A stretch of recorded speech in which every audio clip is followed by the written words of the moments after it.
who's making something very appropriate for Halloween. Very appropriate, very frugal. Yes. It's to do with leftovers. It's pumpkin. It's sweet and smoky pumpkin curry. Gorgeous. It's great because it's another curry that is not based around meat. I'm trying to get my family to do a meat-free day at least once a week. Yeah. And of course, in India, we don't celebrate Halloween, have no concept of it. We do celebrate the pumpkin because it's a very sweet, very thickening, very almost meaty vegetable in a very vegan country. Sure, it's really filling, isn't it? That's It is. It's great. It's great. So I'm going to race through this because it's a very simple, very quick curry. Okay. Only ever 3 spices in any of my curries. The mother and father of all curries are turmeric and chilli. So I'm going to throw those in. Lovely. In this pan, I have some cumin seeds that are fried up with some onions. Right. Nice, sweet, caramelised onions that I've given a bit of love to. So they've cooked for about 10 minutes. Cumin seeds, when they are raw, are kind of gruff and citric and acidic. Right.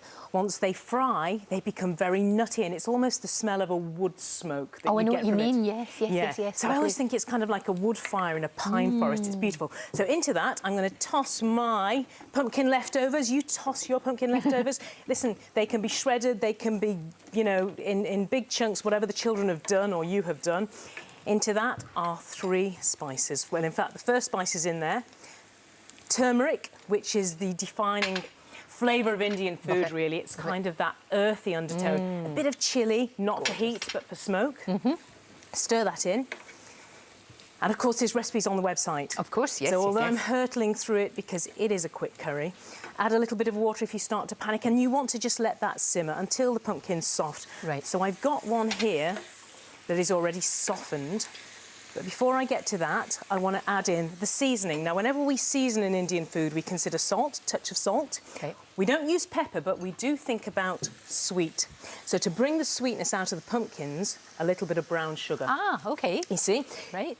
Very often, these pumpkins that we get that are for carving are not really full of flavour. They're bred for size, not for taste. So you're having to put the flavour in there. Exactly. So you're adding the flavour back in, but they're a great vehicle. All right, this is the one that has been simmering for a while because it is going to take about 15 minutes to cook that pumpkin to softness. Right, we're nearly there. What I do, it's a very, very quick curry. A little bit of lemon juice because lemon helps the sweetness pop out of any dish, really. So very often at the end of a curry, think about adding a bit of sharpness because it brings different flavours out. Right, it's kind that's of a great tip. Yeah, it's kind of the chemistry of the vegetables. There are hidden sugars in there that only speak, really, when you add a bit of sharpness. And to finish this dish, honestly, it's as lazy as this. It's a bag of kind of motorway service station cashew nuts, salted. Brilliant. Gorgeous. And this is a really good tip for any kind of, especially if it's not a meat curry, to give you that additional bite and additional protein. Yeah.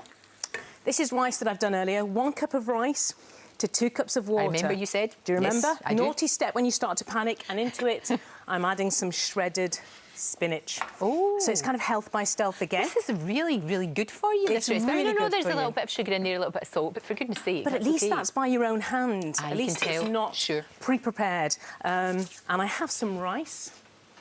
Because we are ready to plate. Gosh, that was so quick. It is. The longest time is really waiting for that pumpkin to cook. Yeah, but so you we've do got other the stuff cashew then. nuts. Yeah, exactly. That looks amazing.